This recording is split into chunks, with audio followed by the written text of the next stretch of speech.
174 రాజ్యాంగ సవరణలు అమలు చేయాలి. 84 జీవో ప్రకారం మున్సిపల్ ఉపాధ్యాయులకి హక్కులు కల్పించాలి, న్యాయం చేయాలి. 84 జీవో ప్రకారం మున్సిపల్ ఉపాధ్యాయులకి.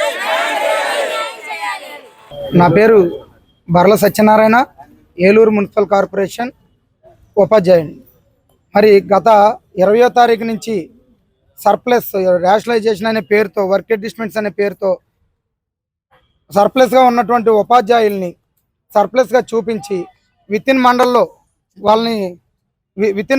వాళ్ళని సర్దుబాట్లు చేసి ఇప్పుడు మేనేజ్మెంట్ పరంగా మమ్మల్ని వేరే మేనేజ్మెంట్కి సర్దడం అనేది డివిజన్ లెవెల్లో చాలా అన్యాయం. నిన్న రోజు నాడు జరిగినటువంటి వర్క్ అడ్జస్ట్మెంట్లో దాదాపుగా 120-130 కిలోమీటర్ల దూరంలో ఉండేటటువంటి పాఠశాలలకి ఏలూరు నగరపాలక సంస్థ ఉపాధ్యాయులుగా ఉన్నటువంటి మమ్మల్ని తీసుకెళ్ళి అంత దూరంలో వేయడం చాలా అన్యాయం. అలాగే ఇక్కడ స్థిర నివాసం ఏర్పాటు చేసుకొని ఇక్కడ మా తల్లిదండ్రులు, మా పిల్లల యొక్క చదువులు, ఉద్యోగాలు ఇవన్నిటినీ కూడా కాదని మమ్మల్ని తీసుకెళ్ళి అక్కడ వర్క్ అడ్జస్ట్మెంట్ పేరుతో 1 సంవత్సరం పాటు మమ్మల్ని అక్కడ నిలుపుదల చేయాలనుకునేటటువంటి ఈ ఉత్తర్వుల్ని మేము బహిష్కరిస్తున్నాం. అదేవిధంగా నిన్నటి వరకు డివిజన్ స్థాయిలో ఏ మేనేజ్మెంట్కి ఆ మేనేజ్మెంటే చేస్తామన్నారు. ఇప్పుడు ఆ మేనేజ్మెంట్ దాన్ని మార్చి వేరే మేనేజ్మెంట్ కూడా చేస్తూ 130 కిలోమీటర్లు దాదాపు ఒక తెలంగాణ డిస్టిక్కి సరౌండింగ్గా ఉండేటటువంటి ప్రదేశాలకు కూడా ఉపాధ్యాయుల్ని పంపించాలనుకున్నారు. దీనికన్నా ముందుగా మాకన్నా తక్కువ కేటగిరీ ఉన్నటువంటి ఉపాధ్యాయులను అందులో భర్తీ చేసి ఇప్పుడు 4th కేటగిరీలో ఉన్నటువంటి ప్రదేశాలకు పంపించడం అనేది అన్యాయం.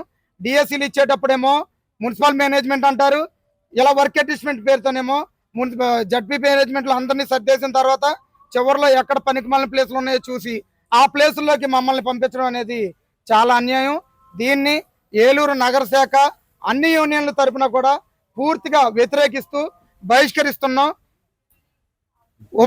మున్సిపల్ ఉపాధ్యాయ పోస్టుల్ని పేరు ఎస్ ప్రసూన. నేను మున్సిపాలిటీలో 2008 డిఎస్సి ద్వారా వచ్చాను. ప్రస్తుతం జరుగుతున్నటువంటి వర్క్ అడ్జస్ట్మెంట్ అనేది చాలా అన్యాయకరమైనది. ఎందుకంటే మాకు పోస్టులు ఇచ్చేటప్పుడు మమ్మల్ని సంప్రదించకుండానే మమ్మల్ని మున్సిపాలిటీలో అలాట్ చేశారు. అలాంటప్పుడు అదే మేనేజ్మెంట్లో మమ్మల్ని కొనసాగించాలి, అంతేగాని వేరే మేనేజ్మెంట్లకి మమ్మల్ని పంపించడం అనేది మంచి పద్ధతి కాదు. ఎందుకంటే ప్రమోషన్లు ఇచ్చేటప్పుడు మాత్రం జడ్పీ కానీ ఎంపీపీల్లో కానీ మాకెవ్వరికి ప్రమోషన్లు ఇవ్వరు. అలాంటప్పుడు వర్క్ అడ్జస్ట్మెంట్లో మాత్రం మా సేవలు అక్కడ ఎందుకు వినియోగించుకోవాలి? అందువల్ల అదొకటి. ప్లస్ ఏమో 84వ జీవో ప్రకారం మేము ఈ మున్సిపాలిటీని వదిలి బయటకి వెళ్ళి వర్క్ చేయాల్సిన అటువంటి అవసరం లేదు మాకు.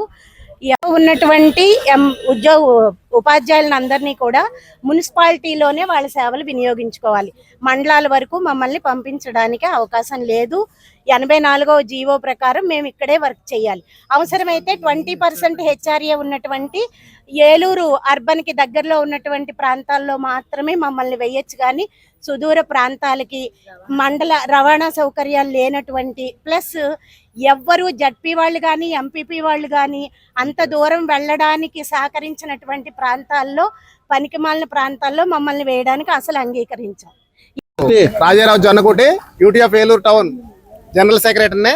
వాస్తవంగా ఈ వర్క్ అడ్జస్ట్మెంట్ ప్రక్రియ అనేది ఈ గత 20 రోజుల నుంచి జరుగుతుంది కాబట్టి మా యొక్క ప్రధాన డిమాండ్లతో నిన్ననే గౌరవ డివైఓ గారి వద్దకు వెళ్ళి వినతి పత్రం సమర్పించడం జరిగింది.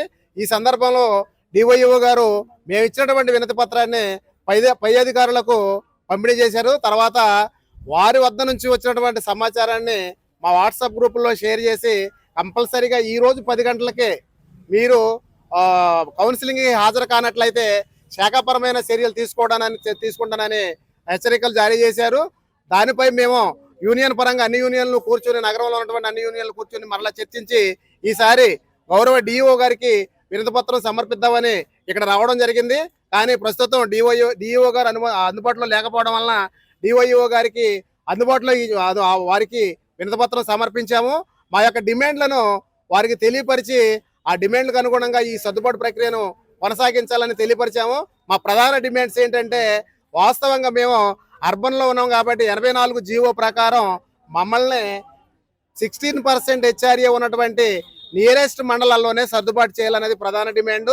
తర్వాత మాకు ఇప్పుడు వేసినటువంటి ప్లేసులు చూస్తే గతంలో కూడా మాకు ఎప్పుడు కూడా ఈ మండలాలు యాడ్ అవ్వలేదు.